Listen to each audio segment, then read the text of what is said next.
Champions ট্রফির প্রস্তুতি নিয়ে সন্তুষ্ট নন জাতীয় দলের হেড কোচ ফিল সিমন্স। তারপরও দল নিয়ে বেশ আশাবাদী এই ক্যারিবীয়।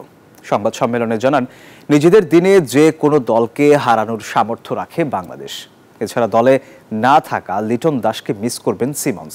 চ্যাম্পিয়ন্স ট্রফির প্রস্তুতি শুরুর তৃতীয় দিনেও অনুশীলনে যোগ দেননি অধিনায়ক নাজমুল শান্ত ও তাওহিদ হৃদয়। তাসকিন, নাহিদ রানা, জাকের আলীদের দম ফেলার ফুসরত নেই মোটেও। বিপিএল এর পরেই তাদের ব্যস্ততা চ্যাম্পিয়ন্স ট্রফিকে ঘিরেই। হোম আপ ক্রিকেটে দুপুরে প্র্যাকটিসের শুরুতে ছোট একটা মিটিং সেরে নিলেন হেড কোচ ফিল সিমন্স। তবে সেখানে ছিলেন না বরিশালের জার্সিতে মাঠ মাতানো কোনো ক্রিকেটার। 1.5 মাসের টি-20-র বিপিএল শেষে ওয়ানডে ফরম্যাটের বৈশ্বিক আসর। ভারত, ইংল্যান্ড, পাকিস্তান, নিউজিল্যান্ডরা ওডিআই ফরম্যাটে প্রস্তুতি নিচ্ছে সিরিজ খেলে।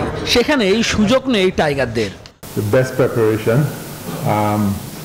আমি বলবো না পর্যাপ্ত প্রস্তুতি হয়েছে। দীর্ঘ সময় ধরেই ছেলেরা টি-20 ফরম্যাটে খেলেছে। আমাদের মূল প্রস্তুতি শুরু হবে দুবাইয়ে প্রস্তুতি ম্যাচের মধ্য দিয়ে। গত আসরে চ্যাম্পিয়ন্স ট্রফির সেমিফাইনাল খেলেছিল বাংলার ছেলেরা। অভিজ্ঞতার বিচারেই গত আসরের তুলনায় এবারের দলটি কিছুটা পিছিয়ে। তারপরও আশা হারাতে চায় না head coach. When the team was selected, obviously as players we get disappointed when we're not in squads, but আপনি ভালো কিছুর আশা না করলে সেই টুর্নামেন্টে অংশগ্রহণের মানে দেখি না।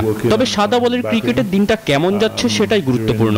যদি দিন আমাদের হয় তাহলে প্রতিপক্ষ যেই হোক না কেন আমাদের হারানো সম্ভব হবে না। A player like that you are going to miss. Champions ট্রফির দল থেকে ছিটকে পড়েছেন লিটন দাস, কিন্তু এখনো রয়েছেন আলোচনায়। প্রশ্ন ছিল কোচের কাছে লিটনের বাদ পড়া নিয়ে। I think when you go into a tournament you try and prepare as best as you could.